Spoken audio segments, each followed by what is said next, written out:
টমেটোগুলো খুব সরু সরু করে কেটে নেব, লঙ্কাগুলো কেটে নেব এরকম দু ফাঁক করে কেটে, পেঁয়াজগুলো কুচিয়ে নেব।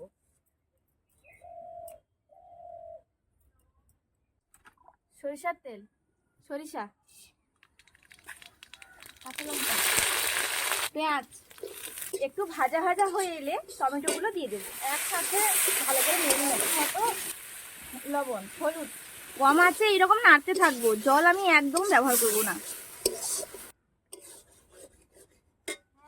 এইভাবে 20 মিনিট নাড়তে থাকবো।